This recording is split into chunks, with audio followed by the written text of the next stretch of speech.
il est temps de comprendre que le deuil, il se fait ensemble, en fait. On n'est pas seul dans son deuil.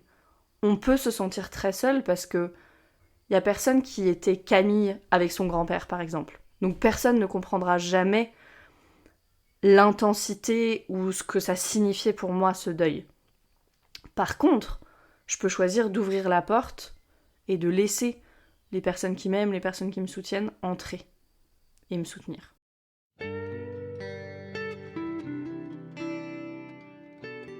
Bienvenue dans Pas de soucis, le podcast pour se libérer de l'anxiété avec Camille Thomas.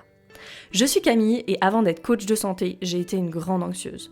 Je me suis libérée de l'anxiété le jour où j'ai compris que ce n'était pas dans ma tête. Pas de soucis, c'est le podcast pour celles et ceux qui sont fatigués par tout ce qu'ils ont essayé et qui savent qu'ils ont le pouvoir de guérir de l'anxiété naturellement. Alors si tu veux vivre sans anxiété et que tu as l'intuition qu'on ne t'a pas tout dit, ce podcast est pour toi. Je te retrouve tous les lundis pour explorer les pistes qui te permettront d'accéder au calme à l'intérieur de toi. Bienvenue dans le replay de l'épisode sur le deuil. Alors une petite anecdote pour commencer cette introduction qui sera courte. Quand j'ai dit à mon mari que j'allais reposter cet épisode sur le deuil, il m'a dit « Tu peux, mais vraiment c'est pas très drôle ». Et je lui ai répondu « Ça tombe bien, je ne suis pas Coca-Cola ». Mon objectif, c'est pas de plomber l'ambiance des fêtes, que j'adore, hein. Bon, j'adore l'esprit de Noël, mais mon objectif, c'est vraiment que nous toutes et tous, on se sente vus dans tout ce que ça apporte avec soi de deuil, la fin d'année. D'abord, il y a Noël, avec tous les souvenirs des autres Noëls. Si tu fêtes Noël, peut-être que tu fêtes d'autres fêtes, mais si tu fêtes Noël, c'est Noël avec tous les souvenirs des autres Noëls qui, chaque année, reviennent inlassablement. Et avec eux, avec ces souvenirs, le souvenir de ceux qui ne sont plus, de ceux et celles avec qui on a partagé tant de Noël et qui sont partis trop tôt, humains ou animaux d'ailleurs. Et puis il y a celles et ceux qui ne fêteront jamais Noël, les enfants qui sont jamais arrivés sur Terre, ça c'est un de mes plus grands deuils à moi. Les enfants qui sont partis au bout de quelques jours ou quelques mois. Et il y a ceux aussi qui, par l'enchaînement des événements et des circonstances de vie, passent ces moments seuls, encore et encore. Il y a ceux qui, même dans la foule, se sentent seuls, se sentent différents. Et Noël, ça amène tout ça. Et ça, c'est la première fête de fin d'année. Et puis après, il y a le Nouvel An. Et on se retourne sur l'année qui vient de se passer. Et peut-être qu'on est fiers d'à quel point on a grandi pendant cette année, de ce qu'on a accompli dans l'année qui vient de se passer. Et c'est magnifique, ça. Mais il y a aussi du deuil avec ça. Il n'y a pas grand monde qui parle de la tristesse qui accompagne la manifestation. Le fait d'avoir atteint le palier suivant de notre vie, la transformation qui s'est opérée en nous sûrement pour que ça puisse se passer, la transformation qui s'est opérée en nous et dans notre vie, les choix qu'on a dû faire et qui n'étaient pas l'option la plus confortable, mais celle qui nous a permis d'arriver au meilleur résultat pour nous, les sacrifices qu'on a faits encore et encore, pour monter ce business qu'on veut monter, pour avancer sur le chemin de guérison, pour élever nos enfants en harmonie avec nos valeurs, tous ces sacrifices qu'on fait. Les personnes qu'on laisse derrière nous pour devenir cette version de nous plus forte et faire plus d'espace en nous. Les parties protectrices de nous qui adoptent des nouveaux rôles à l'intérieur parce qu'elles ont vu que maintenant, ça y est, on est là, on est présent, on est présente à ces parties de nous qui sont blessées. Et donc elles n'ont plus besoin de protéger autant qu'avant. Tout ça, ce sont des deuils.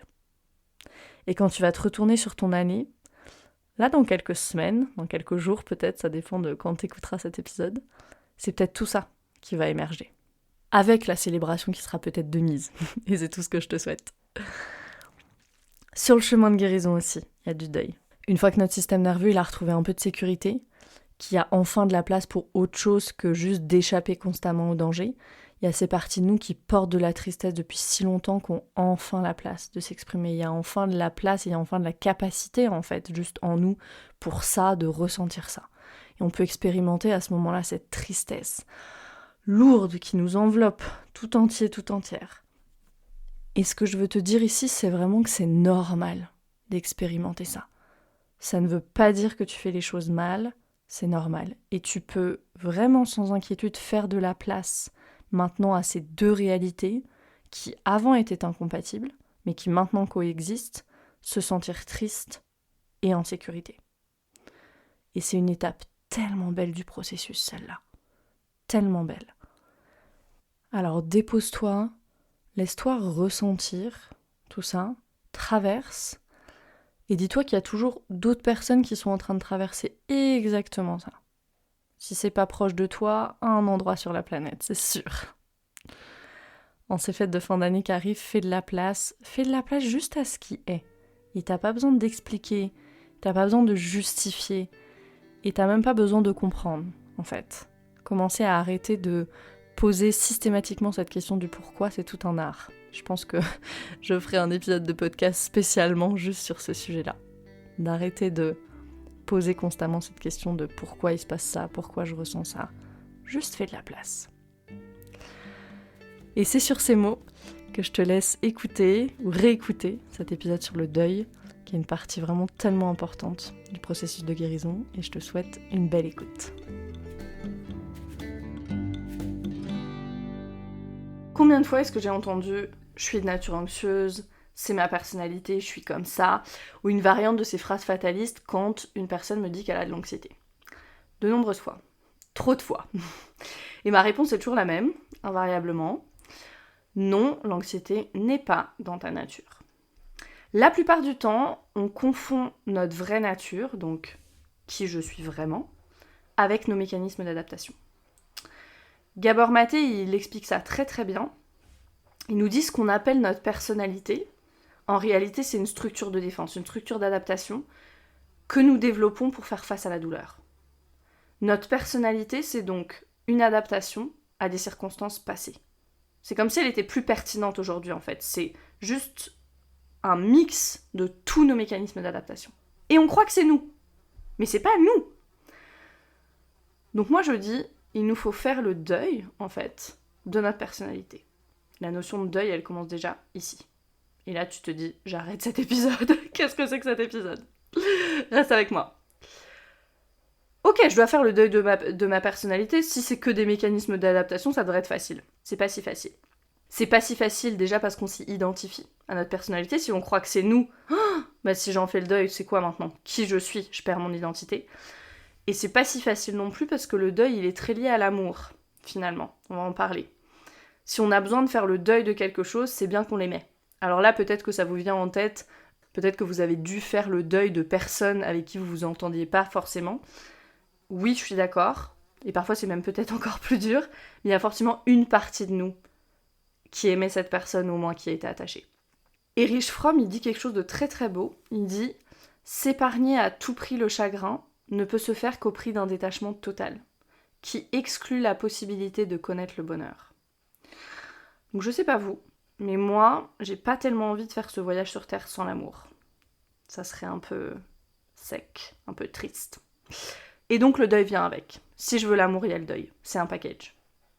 Je crois que les plus beaux livres que j'ai lus sur ce sujet, sur cette relation entre la mort, le deuil, parce que c'est bien de ça qu'on parle, et l'amour, et le fait qu'ils soient si intimement liés, c'est vraiment les livres d'Elisabeth Kubler-Ross. Et notamment le livre « La mort est un nouveau soleil ». Je vous le mettrai dans les show notes, c'est un livre qui est magnifique et moi qui m'a fait énormément avancer sur le sujet.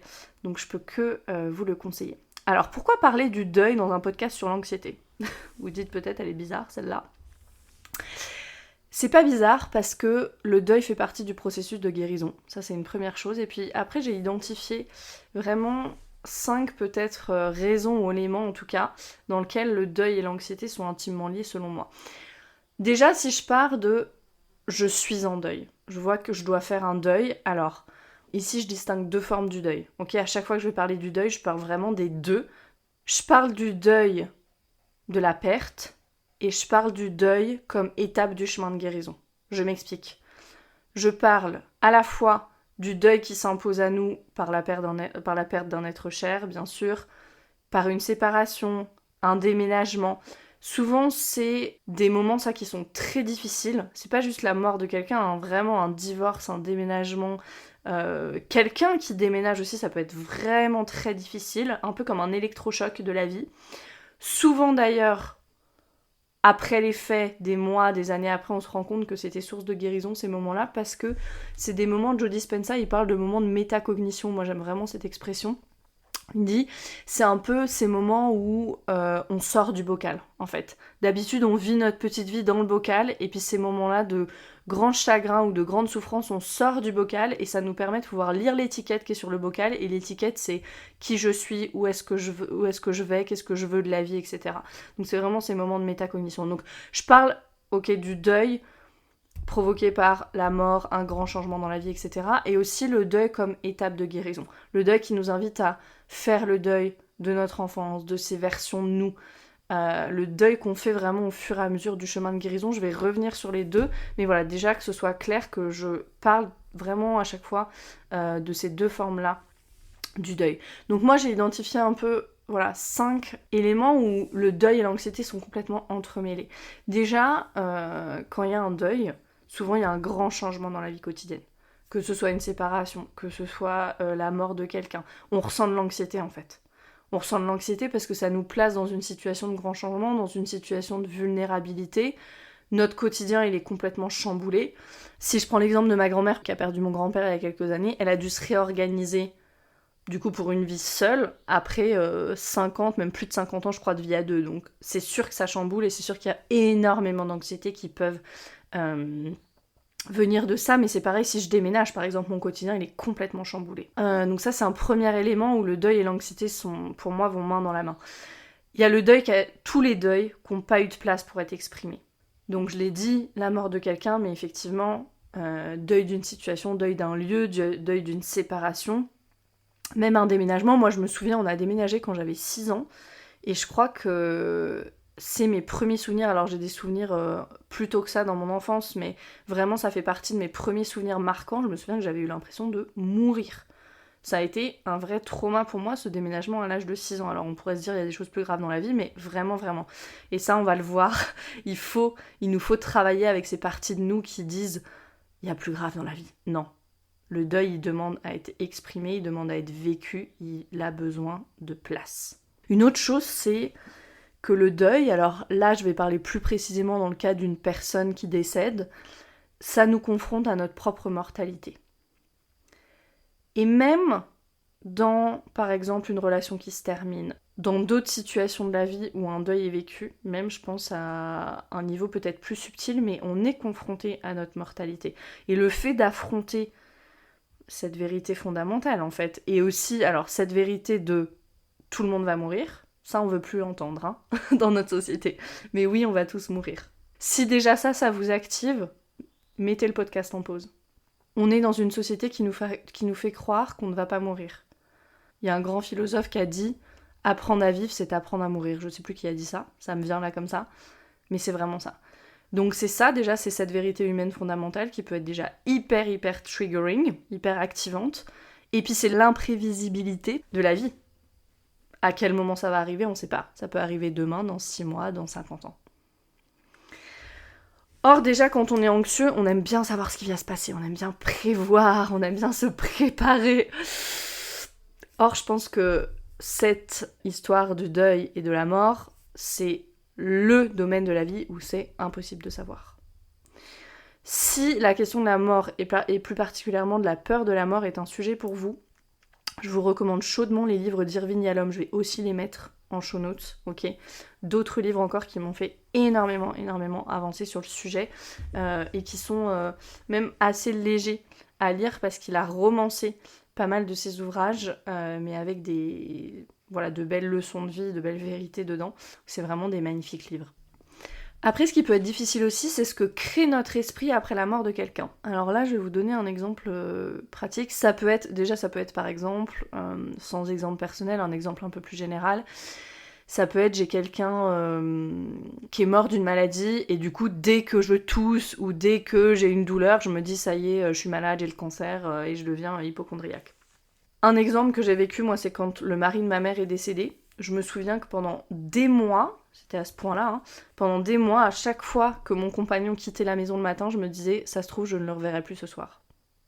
Donc j'avais cette peur, ça a comme installé en moi cette peur de perdre mon compagnon, parce que j'ai dû vivre aussi le deuil de ma mère, bien sûr, parce qu'on était très proches et que j'étais là beaucoup en soutien avec elle. Et ça, vraiment, c'est vraiment venu ancrer cette peur en moi. Un deuxième exemple personnel, ça a été celui plus récemment de ma fausse couche, où je peux imaginer, une fois qu'on retombe enceinte, pour toutes les femmes qui ont vécu des fausses couches, l'anxiété qui vient avec, le fait de retomber enceinte et est-ce que je vais reperdre le bébé, etc. Donc c'est tout ce que notre esprit fait en fait, une fois qu'on a été confronté à la mort, ces peurs qui viennent s'installer, d'où l'importance de venir travailler avec ce deuil et de le laisser s'exprimer. Parce que moi je suis vraiment convaincue que s'il y a ces peurs qui s'installent, c'est aussi parce que le deuil n'a pas été complètement vécu. Et il y a le deuil qui vient de la guérison de l'anxiété aussi, parce qu'on laisse partir ces anciennes versions de nous. Et ça, faut en parler, c'est très important. Si vous êtes sur un chemin de guérison, peut-être que vous vous sentez triste, qu'il y a une lourdeur parfois, que c'est vraiment super inconfortable. Et le piège, en fait, c'est d'abandonner dans l'inconfort. De se dire, oh, bah si je me sens comme ça, en fait, c'est que c'est sûrement pas pour moi cette histoire. Alors que vous êtes en chemin. Si vous êtes triste, c'est pas que vous êtes sur le mauvais chemin.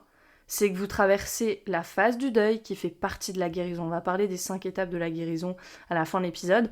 Restez avec moi, vous êtes en train de traverser le deuil qui fait partie de la guérison. Dans tout ce domaine-là du développement personnel, de la transformation, etc., on parle beaucoup de oui, je vais me transformer, je vais aller vers la meilleure version de moi-même, etc. Oui, il y a tout ça, bien sûr, si on s'engage sur cette voie du développement personnel, du travail sur soi et de tout ce qui va avec, c'est bien sûr pour vivre mieux, avoir un bien-être accru et aller vers cette meilleure version de nous. Oui, mais il y a aussi énormément de deuil qui vient dans le package. Je l'ai dit, le deuil et l'amour sont intimement liés. Et le gros travail dans tout travail de développement personnel, je crois en tout cas, c'est vraiment l'amour de soi. D'apprendre à s'aimer de plus en plus, avec de moins en moins de filtres, avec de moins en moins de conditions, d'aller vers cet amour inconditionnel envers soi. Il y a le deuil qui vient aussi dans le package. Donc n'abandonnez pas.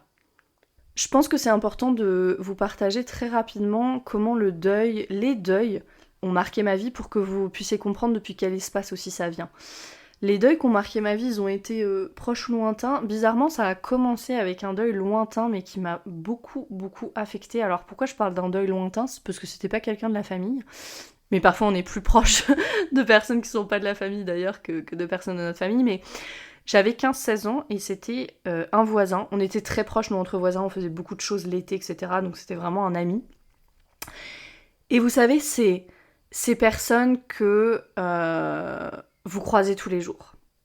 Moi, je croisais Jo tous les matins, quasiment sur le parking. Il était toujours hyper souriant. Et du jour au lendemain, il était plus là. Et ça a été assez violent parce qu'il est parti en 3 mois d'un cancer du pancréas. Et ça a été vraiment le premier deuil où j'ai vraiment été confrontée à ce vide, à cette fin, à la mort. Et puis voilà, j'étais aussi en plein dans l'adolescence, mais c'est un deuil qui m'a énormément affectée. Et ça a été le début du chemin. Il y a toujours un peu ces petites miettes au début. Hein. Ça a été un élément, en tout cas, du début de mon chemin de guérison. Après, il y a eu le mari de ma mère, qui est décédé d'un cancer du pancréas aussi. Il y a eu mon grand-père. Puis après, plus récemment, du coup, ma fausse couche, après 3 mois de grossesse. Donc, voilà un peu d'où ça vient, de quel espace, ce que je vais vous raconter aujourd'hui. On a tous des deuils dans nos vies, ça c'est sûr. Et quelque chose qu'il est temps de comprendre, et on reviendra dessus, mais il est temps de comprendre que le deuil, il se fait ensemble, en fait. On n'est pas seul dans son deuil. On peut se sentir très seul parce que il y a personne qui était Camille avec son grand-père, par exemple. Donc personne ne comprendra jamais l'intensité ou ce que ça signifiait pour moi, ce deuil. Par contre, je peux choisir d'ouvrir la porte et de laisser les personnes qui m'aiment, les personnes qui me soutiennent, entrer et me soutenir. On va revenir là-dessus. Avant de commencer, je voudrais passer en accord avec vous aussi. L'accord, c'est quoi ? C'est comment est-ce qu'on se comporte avec quelqu'un qui est en deuil.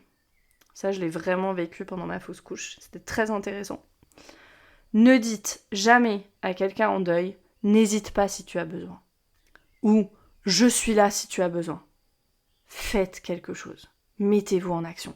Ce n'hésite pas si tu as besoin, mais c'est juste terrible en fait, parce que vous remettez la responsabilité sur la personne, le choix de vous appeler ou pas sur la personne qui est déjà dans une telle détresse et qui sait même pas de quoi elle a besoin, qui peut-être arrive même pas à manger, etc., à subvenir à ses besoins de base, ok ? Et puis il y a une forme d'hypocrisie là-dedans. C'est je suis là, mais en fait, si t'as besoin, et puis si tu m'appelles pas, c'est bien aussi. Parce que souvent, on sait pas vraiment comment réagir à la mort. Soyons honnêtes avec nous-mêmes. Et du coup, à quelqu'un qui est en deuil. Ne dites jamais, n'hésite pas si tu as besoin. Juste faites quelque chose. Faites livrer des fleurs, faites livrer un plat chaud, ou ramenez-vous, vous, si vous êtes proche géographiquement, avec des tupperwares, avec des biscuits, faites quelque chose. Quand on est en deuil, que ce soit le deuil d'une guérison, parce que je suis dans une transformation profonde et j'ai cette phase de deuil, et voilà, ça peut s'apparenter parfois à une déprime un peu, faites quelque chose. Ou que j'ai perdu quelqu'un de cher. Juste faites quelque chose. Mettez-vous en action. Là, c'est pas le moment, ça sert à rien. Les messages, au moins appelez, au moins mettez-vous en action. Donc on passe cet accord-là. Si vous avez des personnes en deuil ou qui traversent des grosses transformations là dans vos vies, juste faites quelque chose. Donc vous avez sûrement déjà entendu parler des 5 étapes du deuil. J'ai parlé d'Elisabeth Kubler-Ross. J'ai dit que son livre La mort est un nouveau soleil m'a beaucoup aidée. Kubler-Ross, c'est elle qui a théorisé les 5 étapes du deuil, ok, où elle résume ce processus en fait de deuil. Mais c'est assez intéressant, pourquoi je vous parle de ça, pas juste pour faire de la théorie, mais c'est super intéressant parce qu'en fait l'étude de base, c'était pas sur le deuil en fait. Kubler-Ross, pour arriver aux 5 étapes du deuil, elle est allée interroger des personnes qui étaient en phase terminale. Donc c'était le deuil de sa propre vie en fait. C'était pas je viens de perdre quelqu'un, maintenant je fais mon deuil. C'était le deuil de je vais mourir, en fait. Donc c'est intéressant, et après ça a été appliqué à d'autres contextes, mais la base des 5 étapes du deuil, c'était ça. Avec le temps, elles ont été revisitées. Moi, j'aime vraiment bien parler d'un mouvement de deuil, dont la guérison fait partie. Il faut vraiment vous imaginer une vallée. Là, vous n'avez pas le schéma devant les yeux que moi j'ai, mais imaginez-vous une vallée, donc on descend dans la vallée, il y a un creux et on remonte, ok ? Et pour moi, ça c'est super intéressant parce que la même chose se produit, ces mêmes étapes, quand je réalise que j'ai de l'anxiété ou quand en tout cas je m'engage sur un chemin de guérison. Je m'explique. J'ai d'abord cette phase de l'annonce un peu. Ok, mince, est-ce que j'aurai de l'anxiété ? Est-ce que c'est vraiment moi qui ai ça ? Après, je suis dans le déni. Ça, vous avez peut-être entendu dans les 5 étapes du deuil. Je suis dans le déni, je refuse, j'essaie de fonctionner tant bien que mal, de continuer ma vie de la même façon. Et puis je vois bien que ça marche pas, alors je me mets en colère, j'ai cette phase de colère. Peut-être que je me mets en colère contre mon compagnon parce qu'il me soutient pas assez, je me mets en colère contre mes amis et ma famille parce qu'ils comprennent pas, et puis je finis par me mettre en colère contre la terre entière parce que j'en ai juste marre de cette anxiété qui me pourrit la vie. Et puis une fois que la colère est passée, c'est la peur qui s'installe. Donc là on a encore une autre étape. Qu'est-ce que je vais faire avec cette anxiété ? Est-ce que je vais devoir vivre toute ma vie comme ça ? Imagine, ça va jamais mieux. On a toutes ces peurs qui s'installent. Et puis ensuite vient le temps de la négociation, du marchandage. Ça fait aussi partie des 5 étapes du deuil. Je négocie avec moi-même. Qu'est-ce que j'appelle négocier avec moi-même ? C'est j'essaie de me couper de la réalité, en fait. Donc, peut-être que je me mets à m'anesthésier, je me mets à manger de façon un peu émotionnelle. Je regarde des séries, parce que c'est le seul moment où j'arrive à ne pas penser. Je me mets à travailler comme un forcené, pour surtout rentrer tard, plus avoir aucune énergie, plus avoir le temps de rien, être épuisé et rien penser. Ou je me mets à faire du sport à outrance, etc., etc. Tout ça, ça marche pas vraiment. Ou ça marche un temps, jusqu'à ce que je sois tellement épuisée que ça marche plus. Et là, je déprime. Il y a cette phase de dépression, de déprime. Et là, je déprime. Je serai plus jamais comme avant. J'ai besoin d'opérer des changements parce qu'il y a des choses qui me conviennent plus. Mais je vois que je les aimais quand même. Ça, c'est triste. Il y a de la déprime, il y a de la tristesse. Ça peut être cette lourdeur. C'est de cette étape dont je parle dans le chemin de guérison. Et puis je finis par accepter. Ça, c'est une autre étape. Peut-être qu'au début, ça tient plus de la résignation, mais finalement, j'accepte la nouvelle réalité. Et puis après, je me pardonne. Vient l'étape du pardon. Je me pardonne, après tout, c'est pas de ma faute, si je suis comme ça. Je commence à vraiment intégrer que c'est pas de ma faute. Je pardonne aux autres, qui savent pas forcément comment réagir face à ma détresse. Donc je suis dans cette phase du pardon. Et puis vient la quête de sens, je cherche du sens dans tout ça, et sûrement j'en trouve. Qu'est-ce que c'est venu me dire? Qu'est-ce qui était plus aligné? L'anxiété est un message. Et l'écouter, ça m'a permis de faire les changements nécessaires. Donc je vois aussi le cadeau qu'il y avait là-dedans. Ça m'a permis de me mettre au service de ce qui est cher à mon cœur, de me connecter à quelque chose de plus grand. Et enfin, je peux trouver la paix. Et donc vous voyez, je suis vraiment descendue dans la vallée jusqu'à la déprime, la tristesse, et puis j'ai remonté. C'est vraiment une vallée pour moi.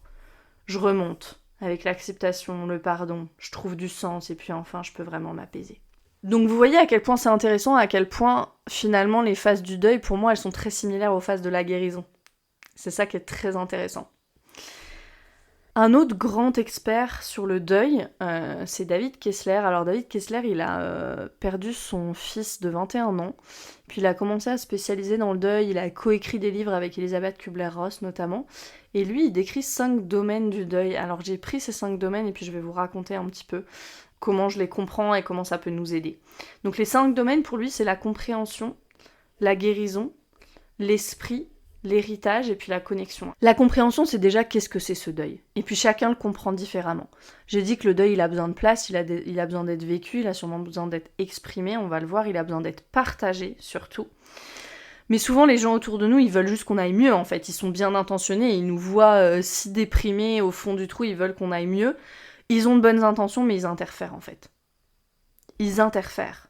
Parce que le deuil, on le met pas dans une timeline, on le met pas dans une boîte et on dit c'est bon, vas-y, je me mets dans la boîte et puis dans 3 mois, il faut que j'aille mieux. Ma timeline, c'est 3 mois, je me donne 3 mois. Non. Le deuil, c'est chaotique, parfois, souvent. Vous allez vous donner 3 mois, ou au bout de, 4 mois, ça ira mieux, et puis 6 mois plus tard, vous vous retrouverez à lasser vos chaussures et vous éclaterez en sanglots, vous comprendrez pas pourquoi. C'est ça qu'il faut se laisser vivre.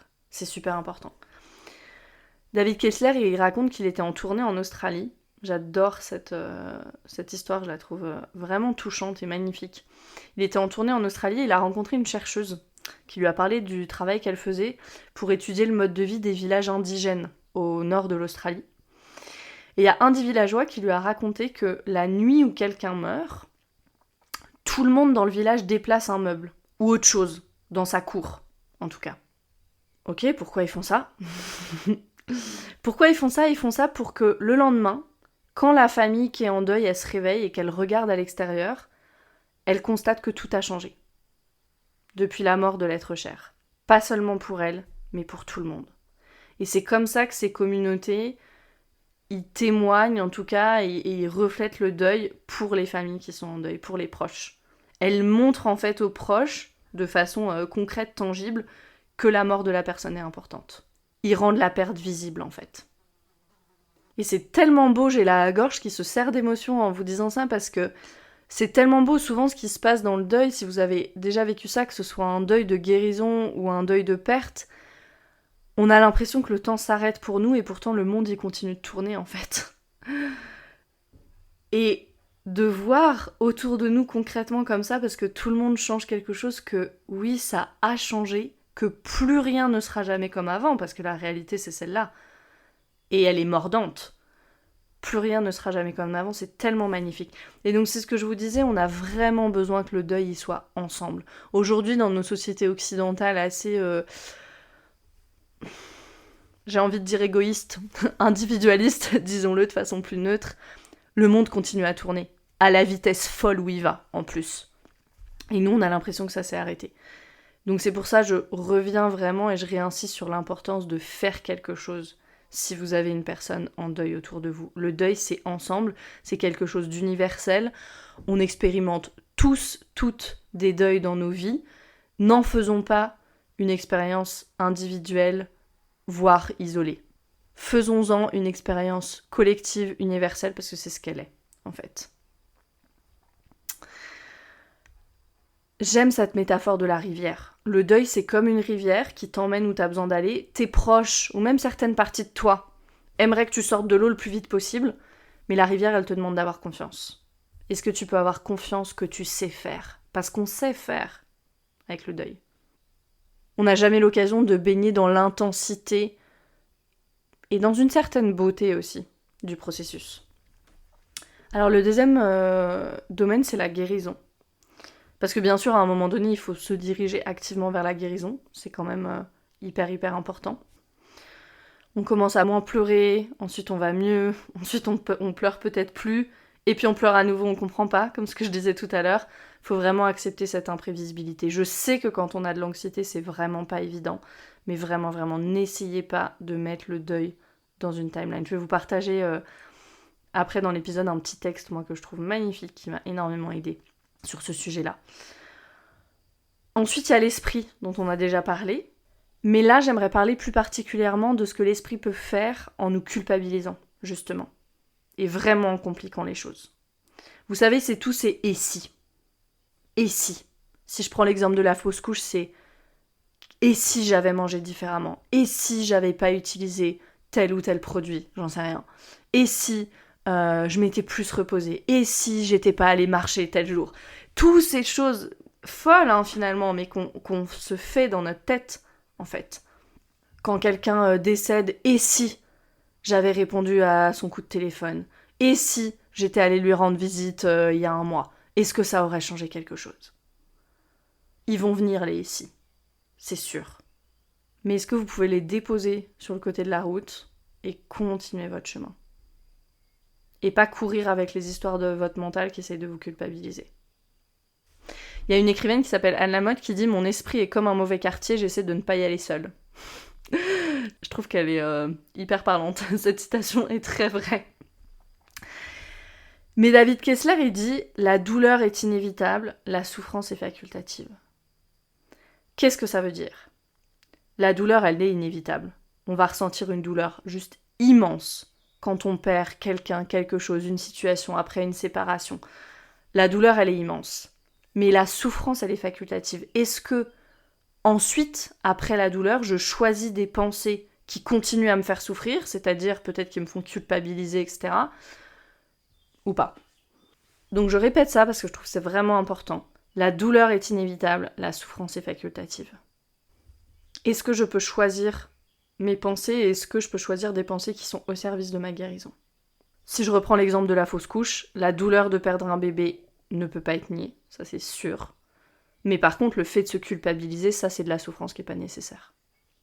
Donc il y a la culpabilité, puis il y a toutes les distorsions aussi qu'on amène dans le deuil. Ça veut dire tous nos traumas, toutes les croyances qu'on a absorbées. Par exemple, quelqu'un qui a absorbé la croyance « je ne suis pas assez bien » et qu'un de ses proches meurt, elle va peut-être se dire « tout le monde m'abandonne ». Tout le monde m'abandonne parce que je suis pas assez bien. Vous voyez, toutes ces distorsions qu'on peut amener dans le deuil, ça c'est tout notre esprit qui fait ça. Et ça c'est toute la souffrance qui est facultative, qui est pas nécessaire. Un autre domaine, c'est l'héritage. Le deuil, ça vient vraiment nous poser la question « qu'est-ce que je veux transmettre ?» Et pas que le deuil, la question de la mort aussi. Qu'est-ce que je veux transmettre à mes enfants? Dans notre société, on parle pas de la mort, les personnes ne meurent plus à la maison. On pense presque que c'est mal que les enfants soient en contact avec la mort. Alors que qu'est-ce qu'il y a de plus naturel? Je sais, c'est difficile ça. Elisabeth Kubler-Ross, elle écrit de façon magnifique là-dessus. Sur la sagesse aussi des enfants vis-à-vis de la mort. Et puis, il y a quelque chose de plus profond que ça là-dedans pour moi. Et souvent, les enfants, c'est vraiment ceux qui font leur deuil en silence aussi. Qu'il y ait des déménagements, des divorces, des décès, etc. Mais ils ressentent tout. Ils ressentent tout. Et on peut pas juste ne pas leur en parler, en fait. C'est pas possible. Et puis, on vient leur apprendre quelque chose d'autre aussi. On vient transmettre quelque chose d'autre aux enfants ou à nous-mêmes ou aux personnes autour de nous. Et ça, j'en parle beaucoup en breathwork. Ça a trait à l'intensité des émotions. Si je regarde pas la tristesse, je peux pas me connecter non plus au bonheur. Je peux pas dire je viens pas aux enterrements parce que c'est trop triste.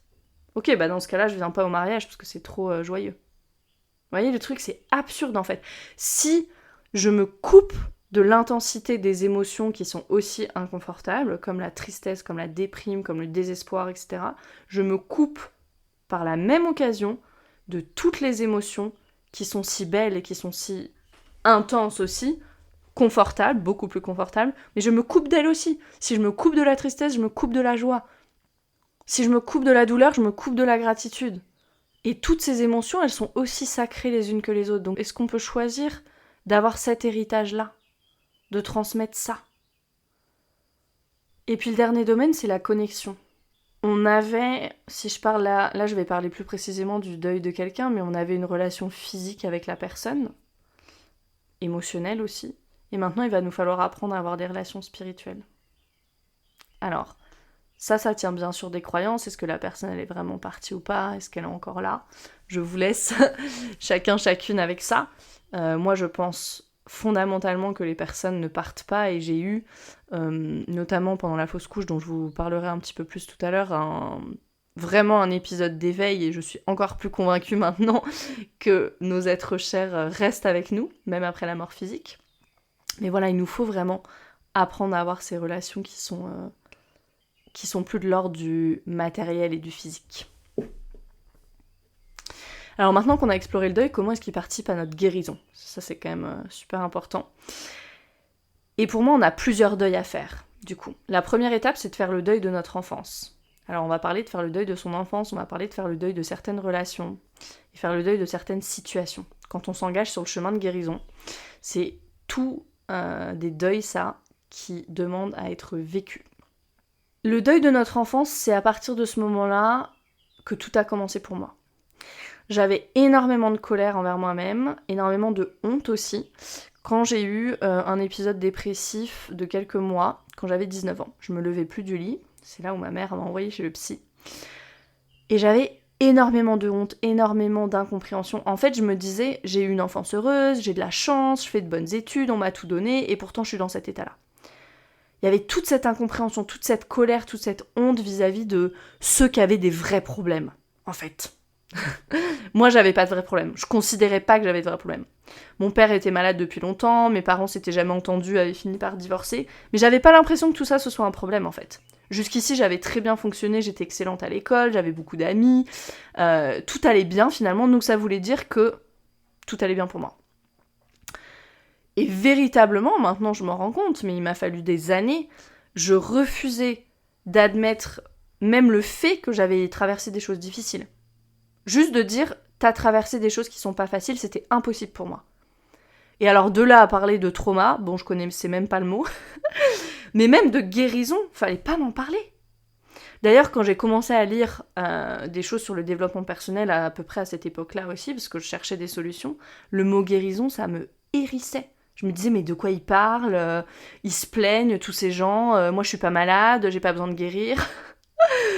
Maintenant ça me fait rire, mais vraiment ça me hérissait. Pourquoi je vous raconte tout ça? Vraiment pour que vous compreniez l'espace depuis lequel je vous raconte tout ça. Dans cet épisode, dans le podcast en général aussi, parce que parfois je me dis que je viens de loin. Ok?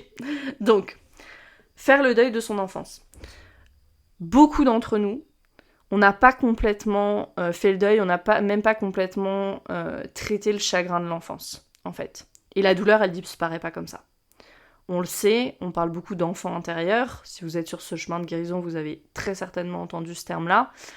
Il y a un enfant intérieur en chacun de nous, et souvent qui est terrifié. Terrifié à l'idée de ne pas être aimé, terrifié à l'idée de ne pas être assez. Et ça a un impact sur toutes nos relations, sur tous nos choix. On le sait, c'est ce qu'on appelle le trauma, entre autres. Et en tant qu'adulte, on a souvent énormément de mal à se connecter à notre enfant intérieur. Comment est-ce que je le ressens? C'est quoi? Et moi, je pense que la raison numéro 1 du pourquoi on a tant de mal à se connecter à notre enfant intérieur, c'est parce qu'on relativise. Exactement ce que moi je faisais. C'était pas si mal, je devrais avoir de la gratitude pour mes parents, je devrais être reconnaissant, ils m'ont tout donné, etc. Et du coup, on contourne en permanence nos émotions. Tout comme l'ont fait d'ailleurs nos parents, si c'est pas des personnes qui ont guéri leur trauma. Je pense qu'on n'est pas nombreux à avoir des parents qui ont guéri leur trauma avant de nous avoir. La génération qui arrive, il y en aura très certainement davantage, mais on n'est pas nombreux à avoir eu cette chance. Faire le deuil de notre enfance, ça signifie pas qu'on y reste bloqué, c'est pas ça. C'est vraiment juste reconnaître la présence de cet enfant intérieur et dire, ok, waouh, ça a dû être effrayant. Je comprends que tu sois en colère contre telle personne ou contre ce qui est arrivé. Ils auraient dû être là pour toi. Maintenant, c'est moi qui vais être là. Ça, c'est vraiment ce qu'on fait en IFS, par exemple. L'Internal Family Systems, dont j'ai déjà parlé et que j'utilise pas mal en coaching. C'est vraiment ce qu'on fait en IFS, de décharger les parties de nous qui sont effrayées, qui sont en colère, qui portent de la honte, de la culpabilité, leur permettent en fait de se transformer et d'avoir un rôle plus constructif dans notre système interne. Donc c'est vraiment ce travail de permettre ce qui est, de le voir sans jugement, sans essayer de se raisonner, sans essayer de relativiser, avec juste de la compassion, comme un parent qui aurait guéri ses traumas, un parent avec toute cette sagesse à l'intérieur de lui, ferait de l'espace pour les émotions d'un enfant, les opinions, les pensées d'un enfant. Tout ce que l'enfant intérieur il veut, c'est vraiment être vu, être entendu. Et une grande partie de l'anxiété vient de là, en fait. C'est de tout le temps, un peu, moi, vous savez, j'aime bien cette métaphore, peut-être que je l'ai déjà utilisée ici dans le podcast, je sais plus, mais cette métaphore du ballon de plage, en fait, qu'on essaye d'écraser sous l'eau, et dès qu'on relâche, poum, ça saute. Donc, l'enfant intérieur, il veut être vu, et il veut être entendu, et très souvent, à plein de moments de nos vies, il sonne la sonnette d'alarme, et si on n'écoute pas, là, on a toute cette anxiété. Une précision aussi qui est vraiment importante avec ce concept de faire le deuil de notre enfance, c'est vraiment que l'idée, c'est pas de blâmer qui que ce soit. C'est pas de blâmer ses parents. Et moi, c'est ce qui m'a bloquée au début, et pendant très longtemps, c'est qu'en fait, je refusais je sais pas si c'est un mot qui existe, mais de désidéaliser, en fait, mes parents, parce que je voulais pas les blâmer, parce que je savais qu'au fond de moi, vraiment, et je sais aujourd'hui encore, ça n'a pas changé, qu'au fond de moi, ils ont fait de leur mieux, qu'ils m'aiment plus que tout, mais c'est pas de ça qu'il s'agit, en fait. Ils m'aiment plus que tout, ça je le sais. Mais c'est pas de ça qu'il s'agit. Ce dont il s'agit, c'est de pouvoir faire de la place à l'enfant à l'intérieur de moi qui, oui, a souffert. Même si mes parents ont fait de leur mieux. C'est deux choses, si vous voulez, qui sont complètement séparées. Et c'est un court-circuit qu'on fait, et qui souvent nous empêche d'aller voir ou d'aller revisiter notre enfance. C'est de dire, si je vais revisiter, forcément je vais avoir de la colère ou de la tristesse, ou il va y avoir toutes ces émotions, puis ça va sortir en agression, et puis je vais plus aimer mes parents. Non, c'est deux choses complètement différentes. Complètement différentes. Donc au début, moi, quand j'ai commencé à faire ce travail, oui, j'ai dû prendre un peu de distance parce que j'avais de la colère. Et je me disais, je pouvais pas m'empêcher, et je pense que c'est une phase par laquelle on passe, de se dire, mais comment est-ce qu'ils n'ont pas pu voir, par exemple, X ou Y ? On comprend pas avec nos yeux d'adultes et nos yeux d'une personne différente. Et puis, après la phase de colère, ça a été vraiment celle de la compassion, en fait. Et ça m'a aidé à nettoyer beaucoup de choses aussi dans les relations que je pouvais avoir avec eux. Et aujourd'hui, les relations sont différentes, certes, mais très belles, en fait. Très, très belles. Et un autre deuil qu'il a fallu faire aussi, et qui allait avec le deuil de l'enfance, et ça me permet de faire la transition, c'est vraiment le deuil de certaines relations. Pourquoi, moi, au début, je voulais pas vraiment voir l'impact des traumas de mes parents sur moi, parce que je savais que la relation serait plus jamais la même, en fait. Et je devais faire le deuil de ça. Et ça, c'était hyper difficile. Mais c'était hyper difficile parce que j'envisageais même pas que ça puisse être une super belle relation après aussi. Juste différente, mais très belle. Une relation plus d'adulte à adulte, en fait. Et il fallait que je fasse le deuil de la relation d'enfant à adulte. Pour passer de la relation d'adulte à adulte avec moi dans la relation qui a travaillé sur mes traumas. Et du coup, qui y va de façon beaucoup plus apaisée et juste en pouvant profiter de la belle relation qu'on a, en fait. Parce qu'aujourd'hui, c'est comme ça. Donc ce qui nous vient quand on parle du deuil des relations, le plus évident, c'est bien sûr le deuil des relations toxiques. C'est un peu ce qui nous vient tout de suite à l'esprit. Mais c'est aussi le deuil de relations juste qui sont plus alignées, en fait, pour moi. Des relations qui nous conviennent plus. Alors ça peut être des relations amoureuses, des relations amicales, bien sûr. Mais il y a vraiment ce truc, qui est aussi un autre piège, là, ici, où quand je me libère, alors déjà rien que le terme peut-être, d'une relation toxique, tout le monde croit que voilà, c'est une célébration magnifique. Oui, mais il y a un deuil avant. Quelle que soit la dynamique de la relation, quelle qu'ait été la dynamique de la relation, il y a un processus de deuil quand on perd une personne.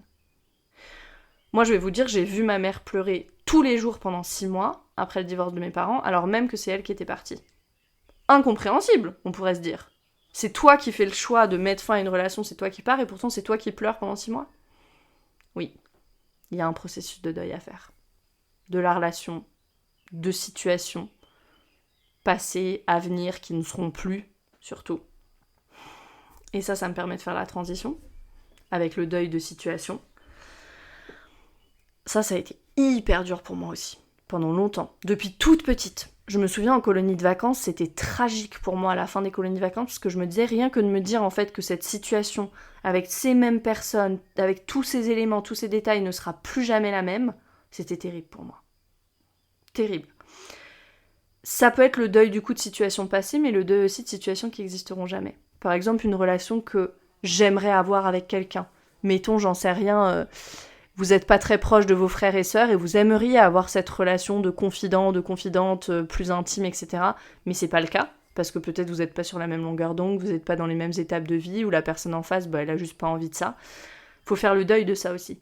Et parfois, les deuils de ce qui n'est pas, c'est presque plus dur que les deuils de ce qui a été. Ça peut être le deuil du temps aussi qu'on aurait aimé passer avec une personne et puis maintenant elle est plus là, et c'est trop tard. Ça peut être le deuil vis-à-vis des choix qu'on a faits et qui nous ont fait passer à côté de choses que peut-être on aurait aimé vivre et qu'on ne vivra jamais. Il y a tous ces deuils-là. Tout ça, c'est des deuils à faire qui demandent notre attention et notre énergie. Et vraiment, ne laissez personne, y compris vous-même, y compris ces parties de vous qu'on a rencontrées là, qui relativisent, qui résonnent, etc. Ne laissez personne vous dissuader de faire le deuil de ce que vous avez perdu.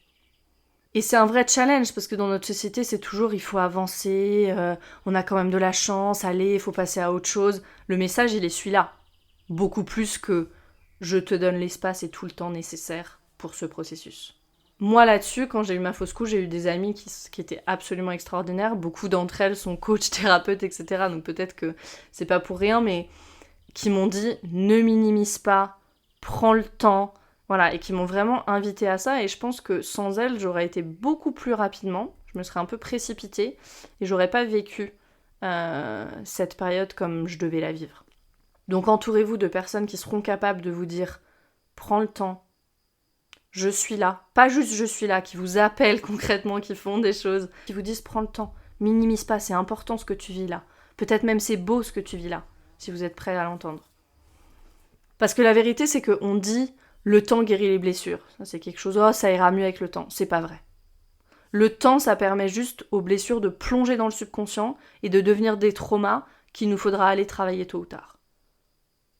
Ce qui guérit les blessures, c'est le travail sur soi. C'est ce qu'on en fait. C'est pas juste le temps. Moi, j'y crois pas. Donc demandez-vous, l'enfance, les versions de vous, les relations, les situations, est-ce qu'il y a des deuils que vous n'avez pas fait ? Et maintenant, la question qui suit, c'est comment faire son deuil, en fait. Donc ici, je vais vous parler un peu plus de ma fausse couche, parce que c'était la première fois où je me suis retrouvée face au deuil, sans roadmap, sans mode d'emploi. Et ça a été, je pense d'ailleurs, une des choses les plus difficiles, c'était de ne pas savoir quoi faire. Et à ce moment-là, je connaissais pas vraiment, j'avais personne qui avait traversé ça. Après, une fois que j'ai partagé, finalement, les langues se sont déliées. Je me suis rendu compte qu'il y avait tellement de femmes, et parmi mes amis, qui avaient traversé ça, mais je me suis sentie vraiment seule au début, en échec aussi, je dois le dire. Mais finalement, ça a été aussi, à côté de, ou avec tout le chagrin et toute la douleur, ça a été aussi l'épisode d'éveil le plus intense de ma vie. Il y a vraiment eu un avant et un après. Donc si vous avez des deuils que vous n'avez pas fait et que vous voulez créer un container pour le faire aussi, peut-être même si c'est des années après, pour vous laisser ressentir, pour vous libérer, je vais vous proposer des pistes, mais vraiment c'est que des actions symboliques qui moi m'ont aidé, qui peuvent aider. Comment faire votre deuil, c'est à vous de le découvrir, à personne d'autre. Et surtout le deuil, ça se ressent en fait, ça se vit dans notre chair, dans nos cellules. Ça se vit pas dans le matériel. Mais il y a quelques trucs, moi, qui m'ont aidé et qui ont vraiment permis de donner un container, de donner peut-être de canaliser un petit peu. J'avais fait un petit hôtel, ça c'est quelque chose qui m'a vraiment vraiment aidé. Je crois que c'est dans la tradition bouddhiste, j'étais allée regarder, je sais plus. Mais c'était juste d'avoir un endroit où je pouvais aller, en fait, et laisser libre cours à ma tristesse, où c'était ok. Presque c'était un endroit consacré un peu à ce processus-là. J'ai beaucoup travaillé avec les odeurs, avec les huiles essentielles, beaucoup, beaucoup, beaucoup. Alors c'était pas du bypassing, c'était vraiment juste pour m'autoriser à ressentir, mais que ça se fasse plus en douceur, en fait. Donc j'ai beaucoup travaillé, et puis il y a des huiles essentielles comme l'encens, la myrrhe, la rose, qui sont des huiles essentielles qui vibrent très haut, et du coup qui sont très soutenantes dans ces processus-là. Il y a aussi l'écriture, moi qui m'a beaucoup aidée, juste de prendre mon carnet, écrire, c'est vraiment comme si organiser les mots, ça m'aidait à organiser mes pensées. Donc l'écriture, ça a beaucoup aidé aussi. Et n'importe quelle forme d'art, en fait. Si vous êtes créatif, s'il y a des choses qui vous permettent d'être dans le flow, dans ces moments-là, ça sort. Et c'est très thérapeutique aussi en même temps. Il y a un petit texte d'une écrivaine qui s'appelle Elena Mikhalkova, qui est russe, ou russophone en tout cas, que m'a envoyé une amie qui m'a tellement aidée. Je vous ai parlé de ce petit texte tout à l'heure, donc est venu le moment où je vous le lis. Il est super court. Ma grand-mère m'a un jour donné un conseil. Dans les moments difficiles, avance à petits pas. Fais ce que tu as à faire, mais petit à petit. Ne pense pas à l'avenir ou à ce qui pourrait se passer demain. Fais la vaisselle, enlève la poussière, écris une lettre, fais une soupe. Tu vois ? Avancer pas à pas. Faire un pas et s'arrêter. Repose-toi un peu. Félicite-toi. Fais un autre pas. Et puis un autre. Tu ne t'en rendras pas compte, mais tes pas grandiront de plus en plus. Et le temps viendra où tu pourras penser à l'avenir sans pleurer. Ça, c'est quelque chose que le deuil peut nous apprendre aussi. De juste faire un pas après l'autre et que parfois ça suffit, en fait. Qu'on n'a pas besoin de faire des choses extraordinaires, qu'on n'a pas besoin d'essayer de caler le plus de choses possible dans une journée. Non. Et puis qu'on va se féliciter pour chaque pas qu'on a fait. Et ça, c'est super important parce que quand on est sur un chemin de guérison, en fait, c'est ça qui va nous permettre d'accélérer. C'est un peu contre-intuitif, mais de prendre le temps de célébrer chaque pas et de célébrer chaque petit changement, chaque petite amélioration. On invite cette énergie de gratitude, on est encouragé à aller encore plus loin. Et du coup, c'est vraiment, vraiment important, bénéfique, thérapeutique dans le chemin de guérison. Je le disais, cette fausse couche, ça a été vraiment, je pense, la chose la plus difficile de ma vie et ça a été un cadeau en même temps. Peut-être qu'il y a des deuils qui ont été comme ça, pour vous aussi. Vous avez perdu quelqu'un, ou vous avez décidé de mettre fin à une relation, ou de mettre fin à une situation, et c'était tellement difficile sur le moment. Mais quelques mois plus tard, ou quelques années plus tard même, parfois c'est quelques années plus tard, on a besoin de temps, vous réalisez à quel point c'était salvateur, presque. Et vous voyez à quel point vous avez été capable de transmuter, de transformer la souffrance. Pour moi, cette fausse couche, ça a été un épisode qui m'a permis de balayer une grande partie de mes peurs, justement. Ça s'est fait assez rapidement après l'épisode. De balayer une grande partie des peurs que j'avais, et ça a été un bond en avant. Mais limite un saut quantique, quoi, dans ma guérison. Et c'est aussi à ce moment-là que j'ai décollé dans mon activité. Ça a été assez incroyable. Aujourd'hui, je ne m'en explique pas encore tous les mécanismes.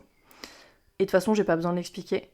Mais je sais que c'est le fait de m'être autorisée à vivre le processus à fond et jusqu'au bout qui a fait que j'ai pu transformer et me transformer comme ça. Et une note qui est super importante, je peux vous dire, pendant 2-3 semaines, je n'ai rien fait. Quand il y a eu cet épisode, le deuil, c'est hyper énergivore. Et il faut absolument que vous vous donniez du repos. Parce qu'en fait, sinon, vous n'avez juste pas l'énergie physique de faire ce travail. C'est comme la guérison. Il y a une phase de deuil dans la guérison, c'est hyper énergivore. Donnez-vous ce repos. C'est pas de l'énergie vaudou, je sais pas quoi, c'est de l'énergie physique que ça prend. De changer ses habitudes, de changer ses pensées. Si on revient à cette histoire de la meilleure version de nous-mêmes, là, si on veut aller vers cette meilleure version de nous-mêmes, souvent il y a énormément de changements. Ça implique énormément de changements. Et si vous n'avez pas l'énergie pour le faire, ça va être difficile. Donc donnez-vous ce repos.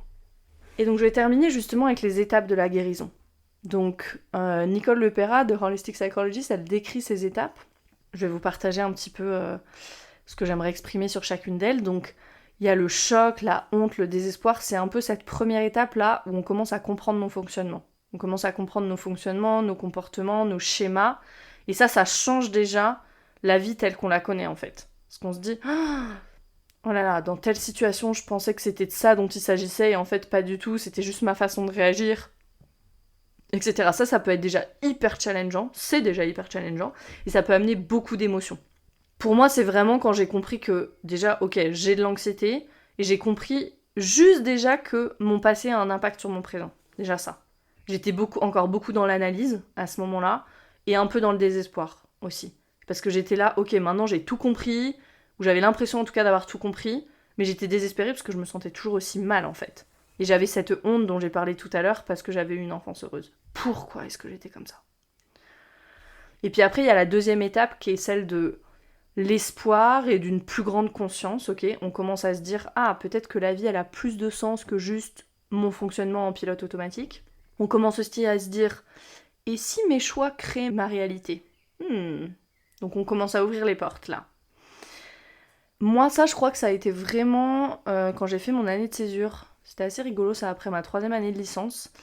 J'étais dans un programme de droit, voilà, à Paris, très élitiste, etc. Personne n'en avait fait avant moi, bien sûr, parce que, attention, faut pas prendre une année de césure, c'est pas bien. Mais moi, j'avais envie d'aller apprendre l'italien, j'avais envie d'aller habiter en Italie, de voyager, etc. Et j'avais tellement décidé que ça se passait comme ça qu'il y a eu aucun obstacle. Et ça, c'est vraiment surprenant, parce que, vu la bureaucratie universitaire, je sais pas, je pense que Dieu ou l'univers, là-dedans, ils étaient pas pour rien dans cette histoire parce que ça a vraiment été une année d'éveil pour moi. Ça a été vraiment, cette étape de l'espoir et d'une plus grande conscience. Et puis après, il y a l'étape du deuil. Donc c'est la 3e étape. L'étape du deuil, c'est le deuil des versions passées de nous, au fur et à mesure qu'on processe nos traumas, en fait, et qu'on se transforme. Et parfois, moi, en coaching, je rencontre ça où parfois c'est presque trop rapide, en fait. Vous savez, la personne, elle se rend compte qu'il y a un grand changement à faire à un endroit de sa vie et c'est juste trop. Elle a besoin de se préparer, intégrer, voilà. Et pourquoi c'est trop ? Parce que ça implique de faire le deuil d'une version de soi, en fait, à laquelle, malgré tout, on est attaché. Même si c'est plus des mécanismes qui sont à notre service, on s'en rend bien compte, mais il faut que je fasse le deuil de cette version de moi, avant de pouvoir changer. C'est vraiment important de se rendre compte que le deuil, il vient en plus de tout le reste. D'avoir conscience de ça, pour avoir conscience aussi de la nécessité de se reposer. Il vient en plus des enfants, en plus de la famille, en plus des collègues de travail. La vie, elle continue. Donc, est-ce que vous pouvez vous donner du temps, vous donner de l'amour dans ces moments-là, ne pas vous comparer ? Ah, machin, elle est plus avancée dans son développement personnel, elle guérit plus vite que moi, ou au contraire, finalement, je me sens trop bien, est-ce que c'est normal ? Non. J'ai mon rythme, chacun a son rythme, et c'est parfait comme ça. La 4e étape, c'est l'acceptation et la conscience de soi. Au fur et à mesure, on accepte de plus en plus toutes les parties de nous. Et la guérison, pour moi, c'est vraiment ça. La guérison, c'est vraiment l'union. Hein. Le yoga, ça veut dire l'union. On travaille beaucoup sur ça en coaching avec l'IFS, justement, en travaillant avec les parties de nous. Est-ce que je peux accepter toutes les parties de moi ? Même celles que j'ai pas trop envie de voir. C'est pas facile, hein.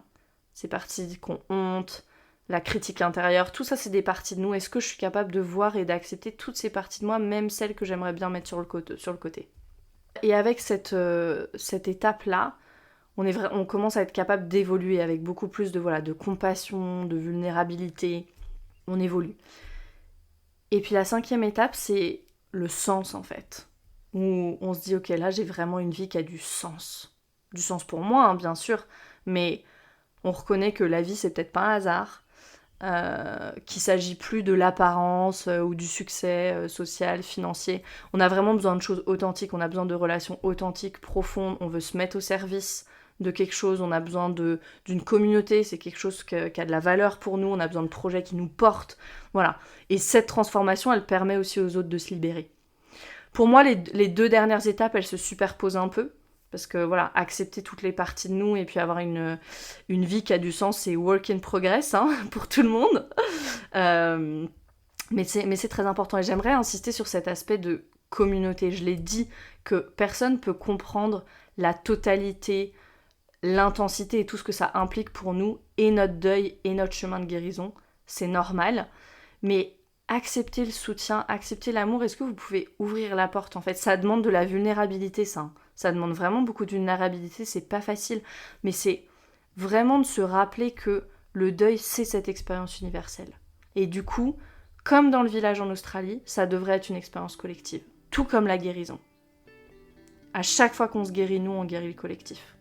Donc si tu connais une personne en deuil, ou qui vit une période de guérison intense, inconfortable, envoie-lui cet épisode, partage le podcast. Ensemble, faisons de la guérison une expérience collective. Justement où le soutien et l'amour sont là. Quand on se retourne et qu'on voit le monde, parfois on peut vraiment avoir l'impression d'être seul, mais c'est pas le cas. Alors aide-moi à faire passer ce message. Je te remercie, je vous remercie d'écouter le podcast, d'être là toutes les semaines, de faire passer ces messages qui sont si importants et je vous retrouve la semaine prochaine.